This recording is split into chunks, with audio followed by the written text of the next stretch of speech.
Welcome to ருசி சாப்பிடுங்க videos. இன்னைக்கு பார்க்க போகிற டிஷ் வெரி ஹெல்த்தி டிஷ். இன்றைக்கி பார்க்க போகிற டிஷ் ஹெல்த்தியான டிஷ். அடை தோசையிலேயே நம்ம எப்பயும் துவரம்பருப்பில் தான் அடை தோசை செய்வோம். பாசி பயிரில் அடை தோசை நீங்கள் செஞ்சு சாப்பிட்ருக்கீங்களா? இந்த பாசி பயிர் வந்து உடம்புக்கு அவ்வளோ ஒரு அதிகமான விட்டமின் சத்து இந்த பாசி பயிரில் இருக்குது. தோசையில் என்னவா ஹெல்த்தி தோசை? அப்படிலாம் இல்லை தங்கம். நம்ம எப்பயுமே அரிசியில் அம்மா தோசை சுட்டு கொடுத்துருக்கேன், துவரம்பருப்பில் அடை தோசை சுட்டு கொடுத்துருக்கேன். ஆனால் இது தானியத்தில் செய்கிறது ரொம்ப ஹெல்த்தியான டிஷ்ஷுமா. அம்மா செஞ்சு கொடுக்குறேன், நீ பாரு, சூப்பராக இருக்கும். 1 கப் பாசிப்பயிர்னால் 1/4 கப் நம்ம இட்லி அரிசி எடுத்துக்கலாம். எடுத்துகிட்டு இதை நீங்கள் வந்து ஒரு 5 மணி நேரம் 4 மணி நேரம் நீங்கள் தண்ணியில் ஊற வச்சுருங்க. ஈவினிங் வந்து அடை சுடுறீங்கன்னா மார்னிங்கே நீங்கள் அந்த தண்ணியில் இதை ஊற வச்சுருங்க. நல்லா அரிசி கழுவிட்டு அதில் டஸ்ட்டெல்லாம் இல்லாமல் நல்லா கழுவிட்டு சுத்தம் பண்ணிவிட்டு ஊற வச்சிடலாம். ஒரு 4 மணி நேரம் 5 மணி நேரம் ஆகட்டும். இப்போ நல்லா பாருங்கள், நல்லா அந்த பயிர் ஊறி இது மாதிரி இருக்கணும். இந்த அளவுக்கு இருக்கிறப்ப நம்ம இதோட வரமிளகா ஒரு 20 வரமிளகா சேர்த்துக்கலாம். வரமிளகா வந்து காரத்துக்கு கொஞ்சம் காரம் கூடுதலாக வேணும்னா வரமிளகா கூடுதலாக சேர்த்துக்கோங்க. 1 ஸ்பூன் ஜீரகம், 1 ஸ்பூன் சோம்பு சேர்த்துக்கலாம். நல்லா அந்த பச்சை பயிர் வந்து நல்லா ஊறி நல்லா வாஷ் பண்ணிவிட்டு அதை வந்து நம்ம மிக்ஸி ஜாரில் எல்லாத்தையும் சேர்த்துக்கலாம். நல்லா நைஸாக அடிச்சிடாதீங்க. 1 ஸ்பூன் சால்ட்டு சேர்த்துக்கோங்க. ரொம்ப நைஸாக அடிச்சிடாதீங்க. இது மாதிரி குறன்னு அடிச்சுக்கோங்க. அடைக்கு எப்பயுமே ரொம்ப நைஸாக அடிக்கக்கூடாது. லைட்டாக குறன்னு இருந்தால் தான் அடை சாப்பிட்றதுக்கு சூப்பராக இருக்கும். நம்ம வந்து தோசை ஊற்றுற அளவுக்கு நம்ம வந்து ரொம்ப தண்ணியாக இருக்கக்கூடாது. கொஞ்சம் லைட்டாக திக்காக இருக்கணும். ஏன்னா அப்போ தான் அடை வந்து நம்மளுக்கு வந்து நல்லா முறுமுறுன்னு நம்மளுக்கு மடங்கிது. அந்த அடை வந்து மடக்கிறப்ப முறுமுறுன்னு இருக்கணும். அதனால் கொஞ்சம் திக்காக இருக்கணும். இப்போ நல்லா கல் காஞ்சதுக்கு அப்புறமேட்டுக்கு இப்போ நம்ம தோசைக்கல்லில் அடை ஒவ்வொன்றா சுட்டு எடுக்கலாம். கல் நல்லா காஞ்சதுக்கு அப்புறமேட்டுக்கு ஊற்றுங்க. மாவு கொஞ்சம் ஒரு 2 கரண்டி ஊற்றுங்க, அப்போ கரெக்டாக இருக்கும். மாவு ஊற்றுறதுக்கு முன்னாடி பெருங்காயம் மறக்காமல் சேருங்க, நான் சொல்ல மறந்துட்டேன்.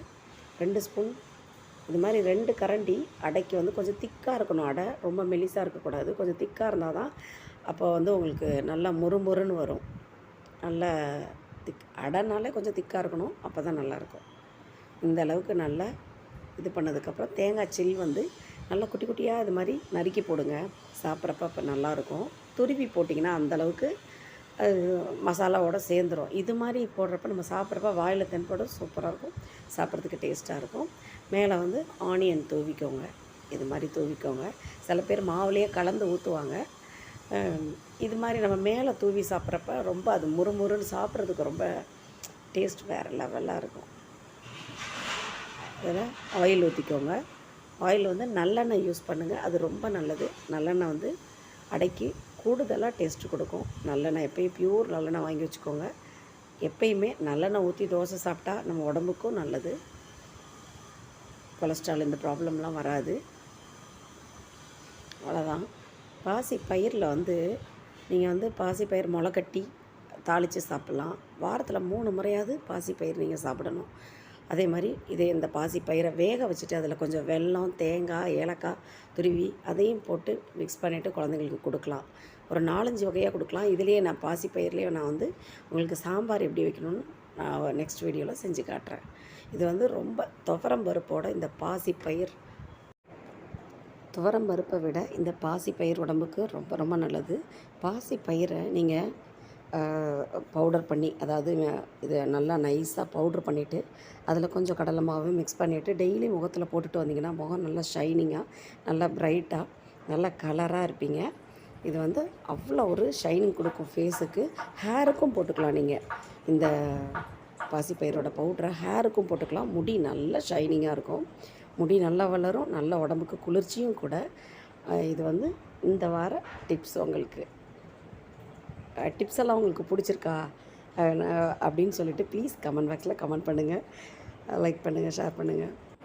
இது மாதிரி தானியத்தில் அடை தோசை குழந்தைங்களுக்கு செஞ்சு கொடுங்க. அப்போ குழந்தைங்க நல்லா ஹெல்த்தியாகவும் இருப்பாங்க, நல்லா சுறுசுறுப்பாக இருப்பாங்க.